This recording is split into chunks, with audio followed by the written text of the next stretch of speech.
On ne peut pas accompagner quelque chose qu'on ne comprend pas. Dire à un trouble attentionnel, t'arrives pas à te concentrer, il le sait, il vit avec tous les jours. Mais plutôt de lui dire, en fait, finalement, tu peux être très créatif. Bienvenue sur le podcast de Sam, les solutions avancées pour managers. J'ai le plaisir d'accompagner aujourd'hui Brice. Merci de me recevoir. Tu vas nous embarquer aujourd'hui dans ton quotidien d'expert sur une compétence innovante. Je te laisse te présenter de la manière dont tu le souhaites et nous introduire à cette fameuse compétence. Du coup, je suis fondateur d'une start-up, cadre commercial, thérapeute. Bon, tout ça, c'est un peu les lignes du CV. J'aime pas trop me présenter sur ça. Moi, je préfère parler de ma multipotentialité. Donc, du coup, du fait d'avoir plusieurs casquettes et d'arriver à jongler avec, qui me crée mon équilibre, du coup, optimal. Et c'est ce que j'essaie de véhiculer dans mes formations. Super.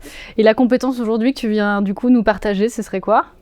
Arriver à comprendre et à manager la neurodiversité. La neurodiversité. Tout un programme. Oui. C'est quoi alors du coup la neurodiversité ? Alors la neurodiversité, on parle souvent de neuroatypisme plutôt. Donc du coup de ces profils qui fonctionnent différemment de la norme, entre guillemets. La neurodiversité, en fait, c'est les fonctionnements neuronaux qu'on a chacun, notre singularité, en fait, de fonctionnement. Donc, je préfère parler de profil cognitif dans ces cas-là, en entreprise, et d'aider les entreprises, tout du moins les managers, à comprendre ces types de fonctionnement. Quand tu dis neuroatypisme, ça sous-tend qu'il y a un neurotypisme. Exactement. Du coup ? Tout à fait. C'est un peu ce qui est sous-entendu. Il y a une seule définition dans le Petit Larousse, neuroatypique. Donc, un fonctionnement qui diffère de la norme. La norme n'est pas vraiment établie. Donc, c'est ce qu'on appelle 50% de la population. Mais déjà, mathématiquement, 50% de la population neurotypique, donc 50% neuroatypique. Alors que finalement, à chaque fois, on parle d'une personne sur 7 ou de 17%. Donc déjà, là, on voit que dans les chiffres, il y a un décalage. Donc effectivement, la neurodiversité, c'est de prendre en considération qu'on a tous un fonctionnement différent et d'arriver à comprendre ces différences pour mieux interagir ensemble. Voilà. Ok. Et en quoi, pour toi, en 2026, ça semble essentiel comme compétence à travailler ? Dans l'entreprise, maintenant, on nous demande, là, on voit le contexte socio-économique se complexifie, on demande aux sociétés d'être agiles. C'est un mot qu'on entend beaucoup, mais finalement, peu de personnes le sont parce qu'on a un cadre, on a des postes et on met des gens dedans. Alors que finalement, on a un vivier, on a des talents qu'on n'utilise pas. Donc là, on essaie de faire changer un petit peu cette manière de voir les choses, d'arrêter de faire rentrer des ronds dans des carrés et finalement de mieux comprendre les personnes pour adapter leur interaction, leur travail, tout simplement. Donc ce serait aussi calibrer, c'est ça, les bonnes personnes aux bons endroits. C'est ça. En plus de mieux les faire fonctionner ensemble, c'est ça ? On peut dire ça, oui, comme ça. Alors, peut-être pas calibrer, mais détecter vraiment leur potentiel et les aider, en tout cas, à l'optimiser. Quelles sont les questions qu'on te pose le plus fréquemment sur le sujet de la neurodiversité ou... Comment ça se soigne ? Comment ça se soigne ? Ouais. Parce que c'est trop perçu comme un handicap ou une maladie, malheureusement. Peu de personnes, pas assez, demandent comment on l'utilise ou quel est le point fort en fait. Le problème, c'est qu'on ne parle que du négatif sur ce sujet-là. Que du négatif. En France ou partout du coup ? En France essentiellement. Essentiellement, ouais. Effectivement, dans les autres pays, c'est un petit peu différent. Il y a donc une échelle et un consensus international sur ce qu'est la neurodivergence, le neuroatypisme ? Il y a l'OMS, il y a des normes posées entre guillemets, donc un HPI c'est pas un trouble du neurodéveloppement, le TSA, donc le trouble du spectre autistique, le TDAH, trouble de l'attention avec ou sans hyperactivité, la dyslexie, ça oui, il y a quelques normes de posées. Mais il n'y a pas un vrai consensus mondial sur la mise en application, tout du moins en entreprise, de ces profils-là. Et toutefois, il semblerait qu'il y a quand même beaucoup d'entreprises qui aient pris les devants et qui aient commencé à instaurer des politiques de gestion de ces atypismes. Ils ont même plus que commencé, ça fait longtemps, oui. Outre-Atlantique, IBM, Microsoft, Sage, surtout, beaucoup, a fait un programme très lourd dessus. Ils s'en servent en fait, maintenant on parle en décennies, en fait, ça fait plus de 10 ans qu'ils ont mis ça en place et ils peuvent pas faire autrement maintenant. C'est ce qui permet à ces sociétés-là de se développer. Et tu parlais tout à l'heure de HPI, de TDAH, de TSA. C'est quoi finalement ces fameux grands traits, grands atypismes? Et est-ce qu'il y en a d'autres? Ouais, il y en a d'autres qui sont là, c'est vraiment les plus grosses familles, on va dire. Après, c'est toujours pareil, c'est un spectre. On parle du spectre de l'autisme, mais même le TDAH, on pourrait le mettre dedans. C'est des étiquettes. En fait, le fonctionnement, on pensait que c'était des parties du cerveau qui dysfonctionnaient. On mettait à chaque fois une étiquette sur chaque partie. On s'est rendu compte que c'est par réseau et donc du coup, c'est pas du tout le même fonctionnement. Ensemble, ils créent des atypicités, des modes de fonctionnement. On a tous des petites bizarreries qui nous caractérisent et on voit que le côté négatif. Pourtant, il y a toujours du positif. Je vais donner un exemple. En ce moment, on parle énormément du TDAH. On parle que du trouble attentionnel. On ne parle pas du fait que ça soit un super créatif. Parce que du coup, c'est une structure qui va vite, donc il va vite trouver des solutions à des problèmes complexes. Voilà. D'accord. Et il y en a combien du coup des troubles recensés ou que tu explores, toi? 5 principalement. Donc du coup, les 4 principaux TND. Donc les troubles du neurodéveloppement, toujours. TSA, TDAH, 10 et TDA. Donc sans l'hyperactivité. Et on a rajouté le HPI qui est une composante importante dans le profil cognitif. Parce qu'il peut cacher les autres. Ah, il peut cacher les autres. Voilà. Ok. Justement, c'est quoi les grands mythes qui recouvrent ces 5 troubles neurodéveloppementaux, selon toi? Le handicap. Le handicap. Fait, c'est des personnes qui vont forcément mal aller, qui vont aller vers le burn-out, vers le turnover, qui vont pas être stables, qui vont être plutôt problématiques à gérer. Ça, c'est les grosses croyances en entreprise, malheureusement. D'accord, donc que ça générerait plus de difficultés de travailler avec que d'opportunités. Exactement. C'est ça? C'est ça. Ok. Ouais. Et qu'est-ce que tu réponds, toi, quand on te dit ça? Non. Je le vois au quotidien. Quand les personnes comprennent comment ils fonctionnent, ils interagissent mieux avec les autres, ça devient plus fluide. Et en fait, ce qui était problématique devient plutôt un axe positif dans le travail. On demande beaucoup aux managers en ce moment de manager la neurodiversité, alors même qu'eux-mêmes ne se connaissent finalement pas tant que ça. Oui. Comment tu prends les choses, toi, lorsque tu dois adresser ce sujet? C'est justement le but, on ne peut pas accompagner quelque chose qu'on ne comprend pas. C'est très délicat. Comme on parlait tout à l'heure, la neurodiversité, ça touche tout le monde. Ce n'est pas que les neuroatypiques. Tout le monde en a à différents degrés. Se comprendre, c'est déjà les managers comprendre leur mode de fonctionnement, comment leur singularité va jouer dans leur management, le positionnement managérial qu'ils peuvent avoir, et après d'arriver à détecter chez les autres et à accompagner leurs équipes de la meilleure des manières. Tu dirais que selon toi, c'est le rôle du manager que de détecter ces atypismes dans les équipes? Son rôle, c'est de mener à bien l'objectif de l'équipe. Donc non, pas forcément. Mais c'est un gros plus quand même d'être sensibilisé et d'être veilleur. Et donc de se dire, OK, si cette personne-là, je donne un exemple, elle passe pas de temps à la machine à café à discuter avec les autres, c'est pas qu'elle est en mal-être ou qu'elle aime pas les autres. C'est juste que c'est pas son truc, c'est pas faire. Donc du coup, de peut-être octroyer un autre moment d'échange avec l'équipe, d'arriver à l'inclure différemment, c'est tout. C'est juste de l'adapter en fait la dynamique. Adapter la dynamique, adapter peut-être aussi l'environnement, n'est-ce pas? Oui, tout à fait. Si on reprend encore le TSA, le sensoriel, le besoin de temps, de ressources, de ne pas être trop sollicité, pas trop de bruit, pas trop de lumière. De s'écouter en fait, de laisser la place un petit peu aux collaborateurs, d'être capable de dire là j'ai besoin de temps ou j'ai besoin d'être seul ou en fait d'adapter pour être le plus efficace possible. Parce que ça c'est leur rôle par contre, de garder les équipes et d'optimiser le travail. Ouais. Et souvent quand on parle avec les RH, on se rend compte qu'il y a aussi cette croyance parfois qui persiste que c'est un effet de mode. Qu'est-ce que toi, tu aurais à répondre à ça? Avant, il y avait la mode du HPI. Là, on est sur la mode du TDAH, effectivement. On va rentrer dans la mode du TSA dans pas longtemps. Ouais. En fait, on a toujours besoin de mettre une étiquette. L'humain doit comprendre et donc c'est rassurant. Effectivement, il y a un effet de mode quand même là-dessus. C'est pour ça qu'il y a par la psychoéducation qu'on pourra aider les personnes à ne pas mettre de fausses étiquettes. Et donc, faut pas faire de fausses routes, en fait. Dans l'entreprise, c'est assez important. Parce qu'on peut mettre une mauvaise étiquette sur une personne et du coup, c'est là où presque on va créer du mal-être, là où il ne devrait pas en avoir. Et alors finalement, ça prend racine où dans l'histoire, à ton sens, tout cet intérêt pour les troubles neurodéveloppementaux, voire la connaissance de ces troubles? Pour un manager? Pour un manager ou même de la manière dont toi, tu les décodes aujourd'hui? Moi, en fait, c'est ce qui m'a amené à me former. Donc, à la base, je suis cadre commercial.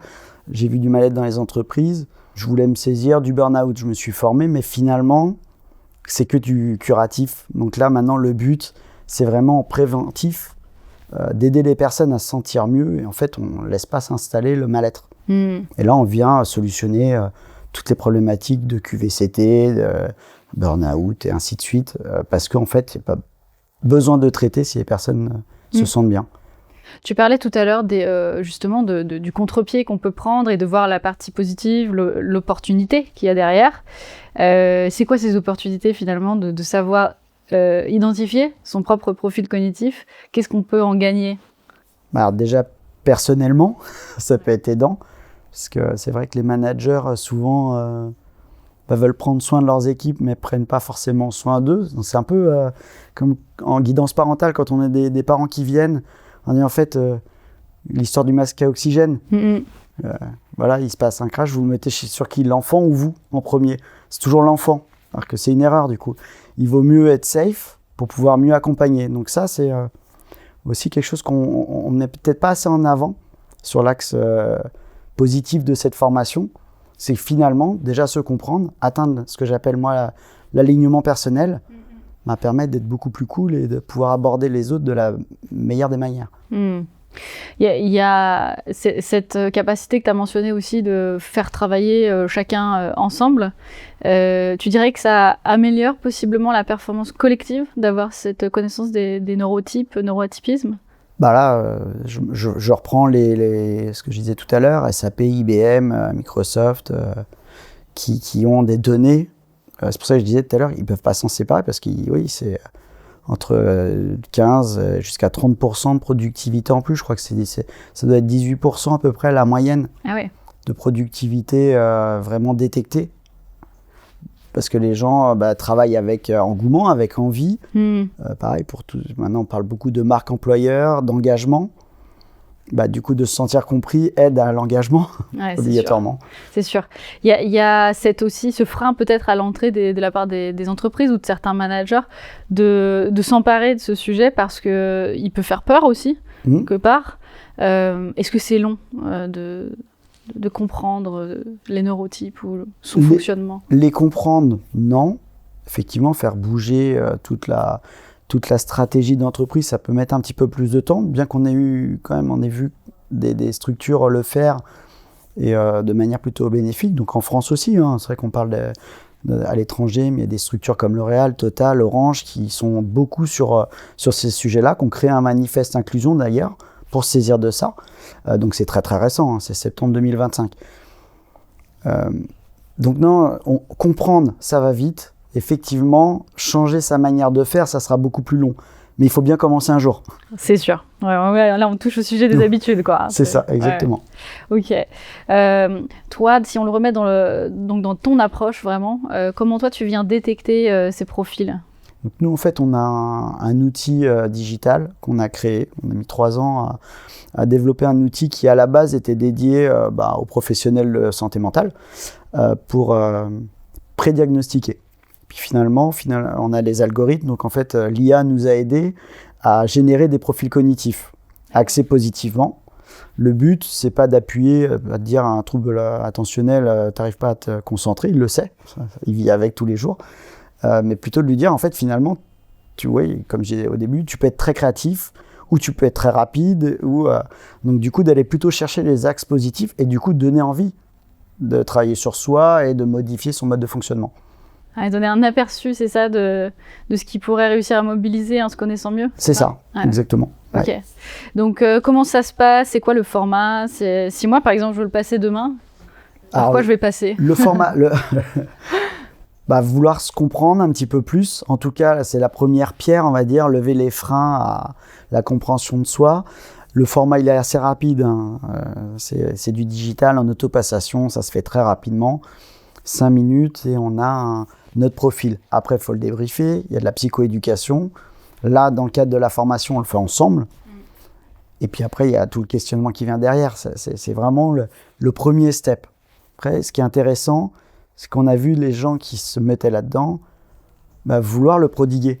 Ouais. Parce que le bien-être est assez rapidement ressenti. C'est contagieux, c'est ça?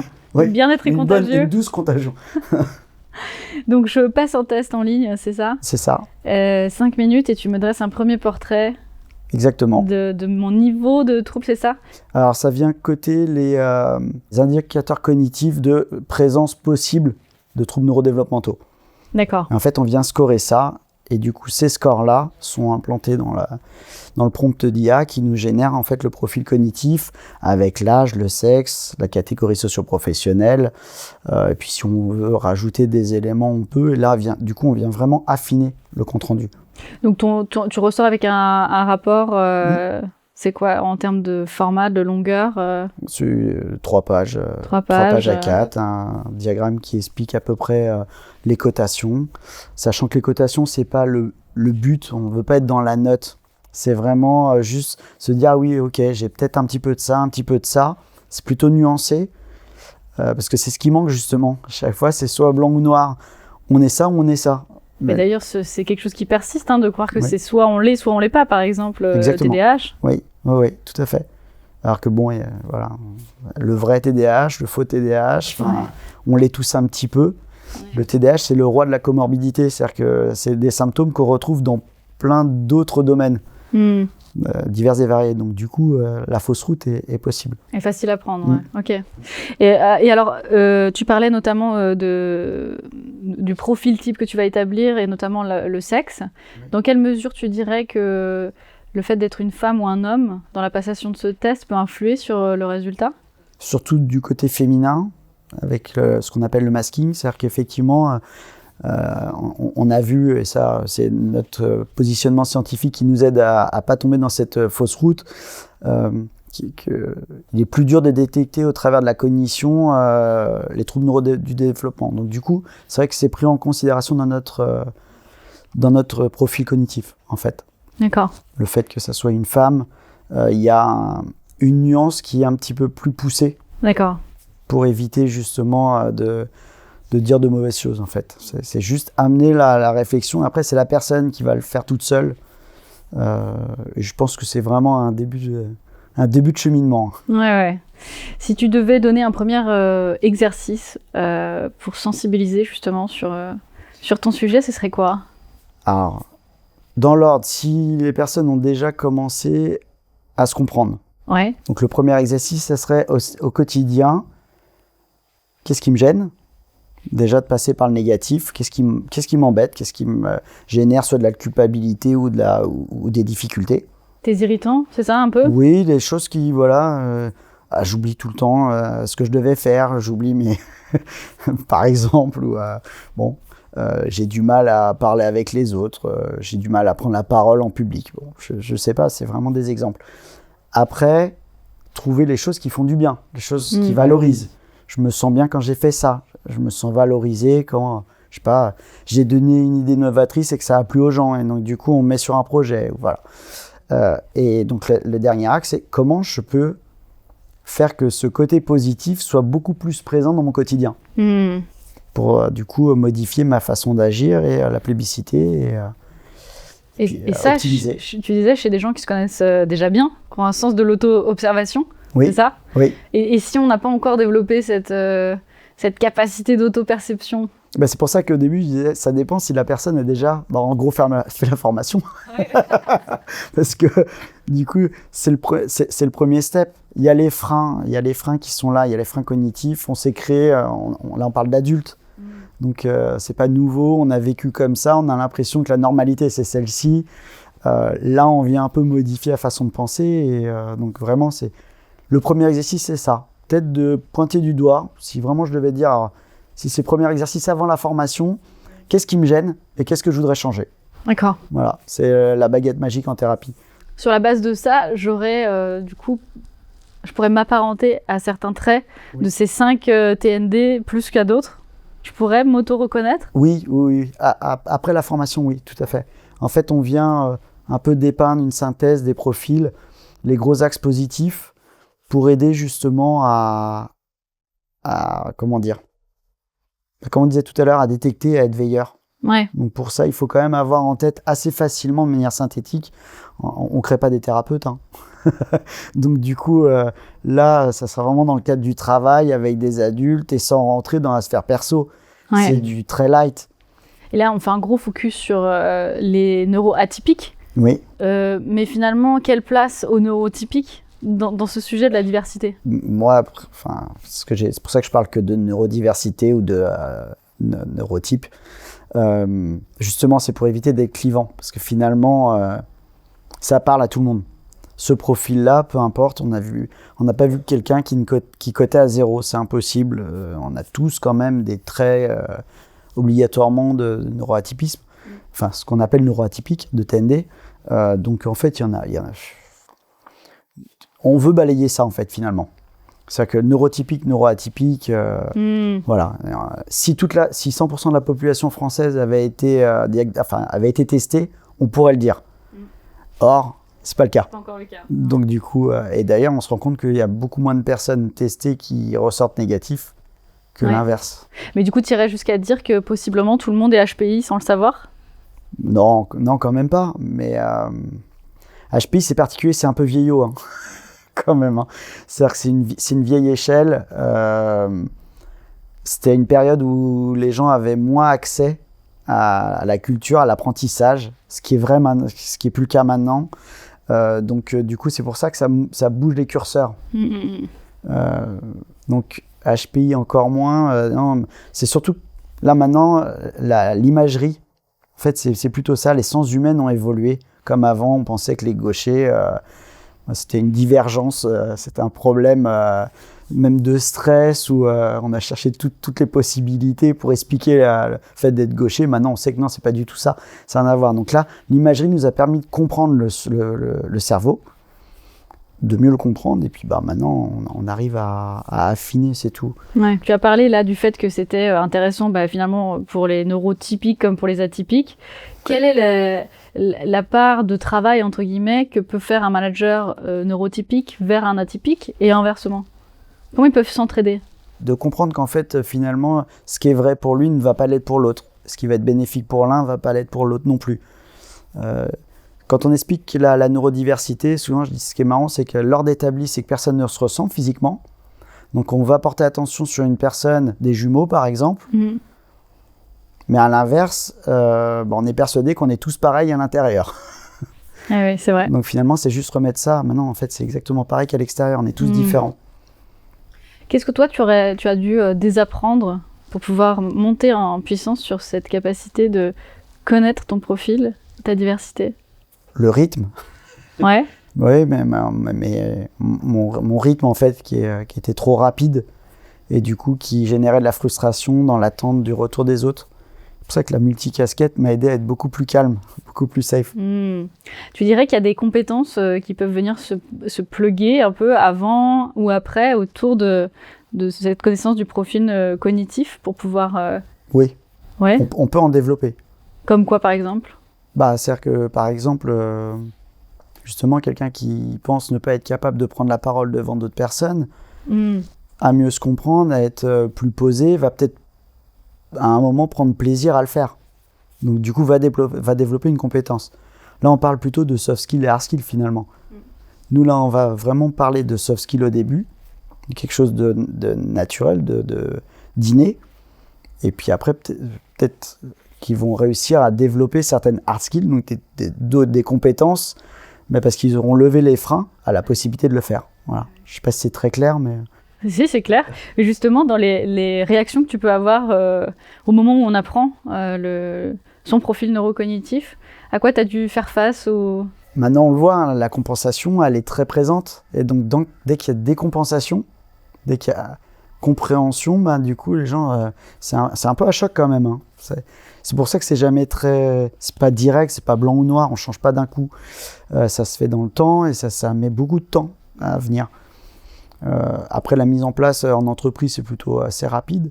L'effet bénéfique se fait ressentir par contre très rapidement.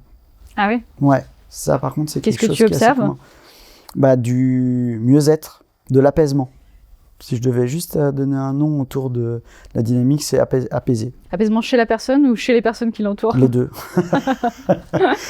Très clairement, les deux. Ok.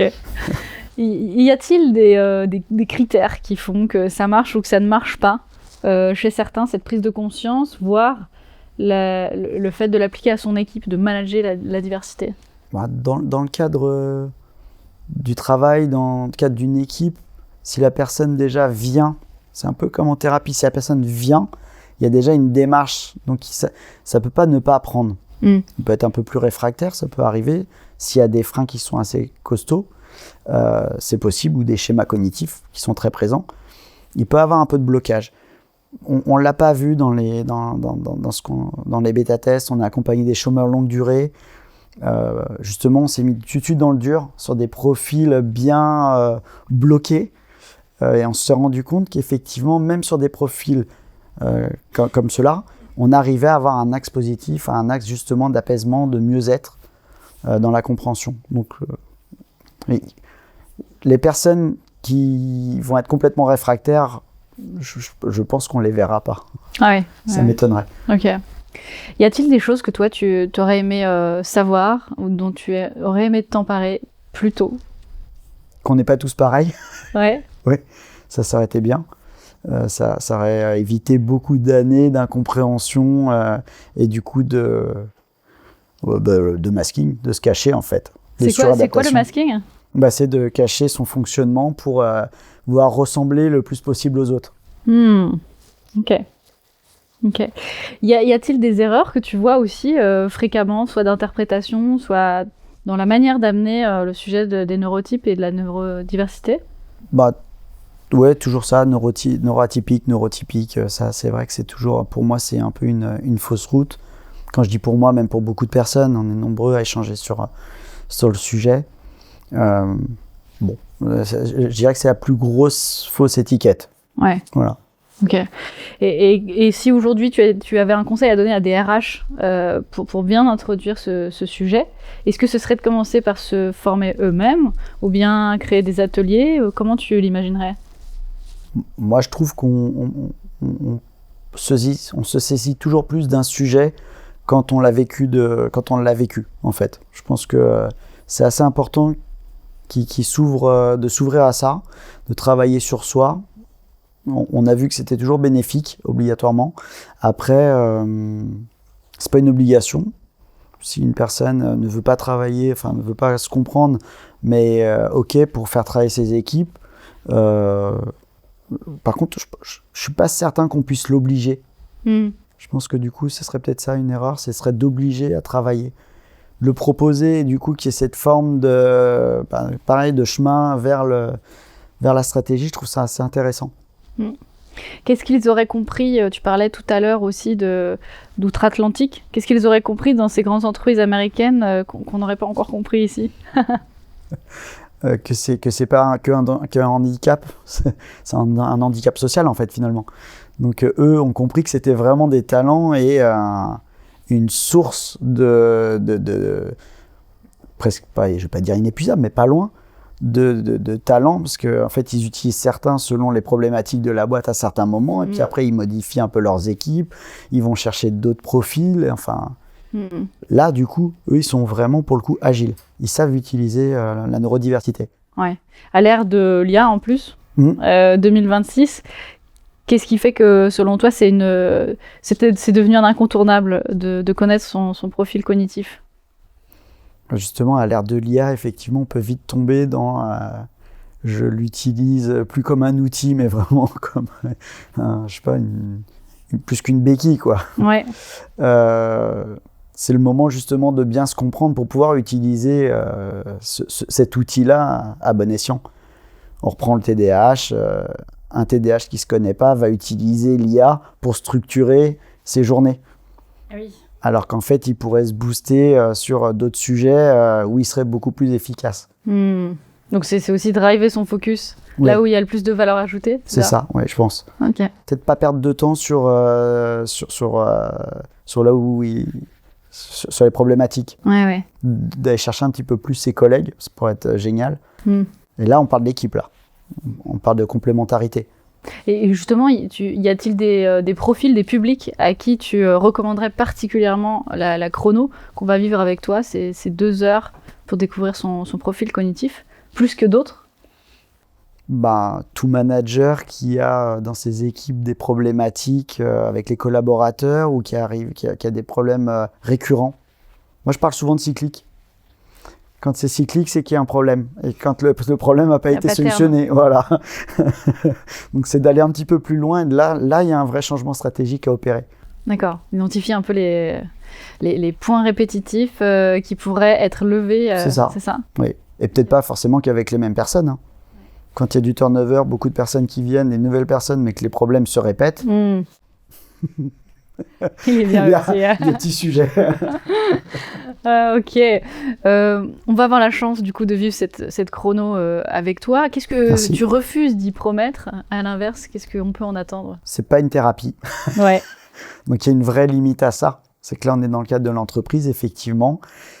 Ça aidera peut-être justement à enlever cette peur. On n'est pas là dans la santé, là. On est vraiment dans l'environnement du travail. La chrono a été adaptée justement pour l'univers du travail et optimiser les équipes, c'est tout. Mieux se comprendre, c'est une des briques, mais la formation est vraiment axée travail. Par contre, ce qu'elle promet, c'est d'avoir des vraies clés de compréhension et des vraies stratégies pour pouvoir après, c'est peut-être pas une stratégie, mais d'avoir vraiment les outils pour justement modifier sa stratégie ou le quotidien. Ouais. Alors, dans tous les cas, le test, il est confidentiel, n'est-ce pas? Oui.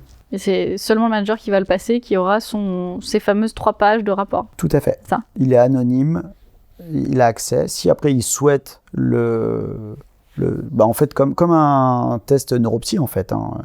Il y a des gens qui font des tests neuropsy en cabinet. Après, ils peuvent le partager à leur entreprise, mais pas forcément. Ils peuvent le garder pour eux. Enfin, donc, ça leur appartient. Par contre, dans le cadre de la formation, tout est anonymisé. D'accord, ok. Et pour ceux qui aimeraient en savoir plus, est-ce que tu as des ouvrages, des livres ou bien des vidéos que tu nous suggérerais d'aller approfondir?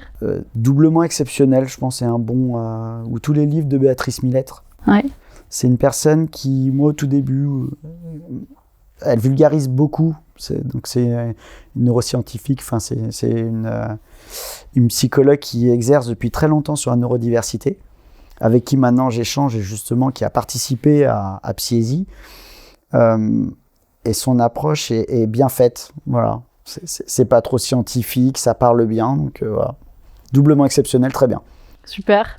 Et si on amenait un autre invité qui approfondirait sur ces sujets, qui est-ce que tu serais curieux d'entendre au micro de Sam?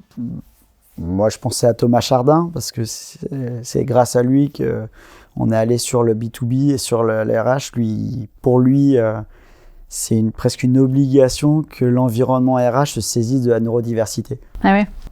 Et avec son expertise, je pense qu'il serait plutôt pertinent. Super. Dans l'approche. Voilà. Merci beaucoup Brice. On a la chance de te retrouver pour la chrono et derrière pour des journées d'entraînement pratique. Oui. On vous laisse retrouver toutes les dates sur sam.fr et on vous dit à très vite dans le prochain épisode. Merci beaucoup. Merci à toi.